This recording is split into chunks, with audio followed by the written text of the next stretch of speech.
255 kills make him the deadliest American sniper in history. Now the former Navy SEAL is opening up about combat, kill shots, and transitioning back to civilian life. Chris Kyle served a decade in the military, fighting in some of the biggest battles of the Iraq War. 160 of his 255 kills have been confirmed by the Pentagon. His longest shot, 2,100 yards. That's about 1.2 miles. All that earning him the nickname, the Legend, from fellow SEALs. Yep, and here he is right next to me, Chris Kyle, Chief Petty Officer Chris Kyle. Born in Odessa, now runs a North Texas security firm, lives right here in North Texas with us. But it's what he did between 1999 when he joined the Navy and 2009 that's the subject of this book, American Sniper. Chris, or Chief Petty Officer Kyle, I'll give you that instead. Chris seems too informal. All right, Chris, I have friends who've served, friends of family, and when you bring up the question, the kids especially do, have you killed anybody? You know, it's kind of one of those touchy subjects that people don't really want to open up about, but you have. Why is that?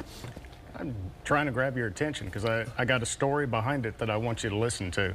And it's not the story about, hey, look at me. It's a story of, look at the heroes I served with. And it's easy to look good when you're surrounded by these guys. Also, I want people to recognize the sacrifices that military members make. Not just them, but when they deploy, they're leaving behind their families, and their families go through hard, stressful times without their spouses being there. Absolutely. Heather mentioned the 2,100-yard kill shot, 1.2 miles.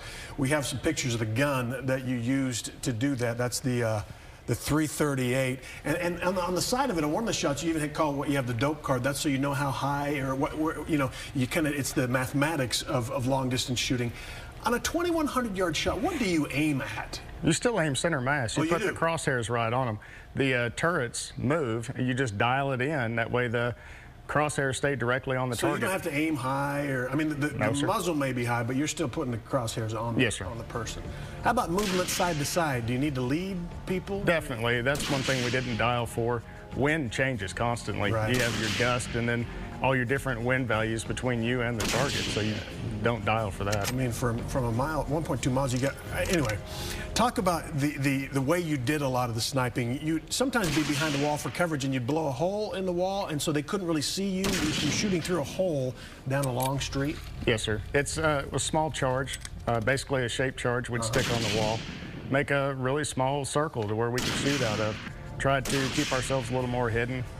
And when you went into Fallujah, you know, you're not leading the way, but you kind of are, because you're behind and taking out the people who our troops are first maybe coming into contact with. Your bullets are out front, but you're protecting the Marines as they go. Right, the Marines were definitely leading the way. Yes, obviously. But you got to protect over the top. All right, you wanted to talk about family and kind of how people assimilate.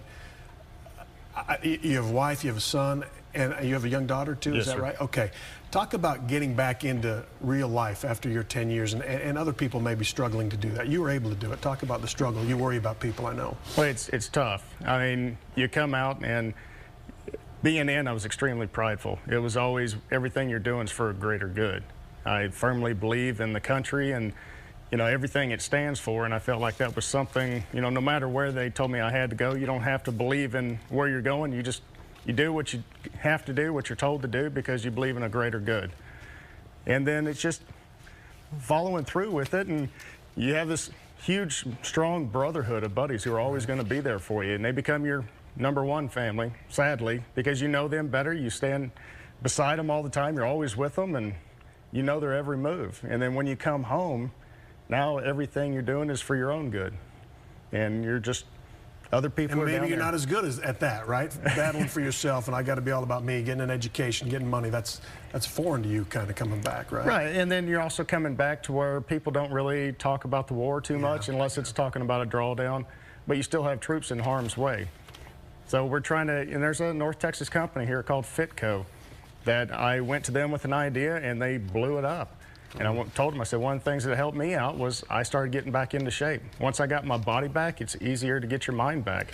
We've established you a little bit of a while ago. You like to do your job, and you punched out Jesse Ventura. That's another thing I'd say is a while. Tell me, you were at a wake for one of your buddies who died, and you say Ventura made some comments that deserved to get him knocked on his butt. How'd that go down? He did. he's definitely not for the war. But he's a former Navy SEAL, so he should be. That's why he was there, because he has the same access to the things you guys did. Yes. Well, it's a public bar, but it's just, we call it a SEAL bar because all the SEAL memorabilia that's all over the walls. What did he say? What did he do? He was going off on the war and upsetting a lot of people, and we asked him to keep it quiet. And so he said something that got you. He said we deserve to lose some guys. And after you had just lost a buddy. Right. And his next stop was. Well, he fell down. He fell down, yeah. Those things happen, right? People fall down.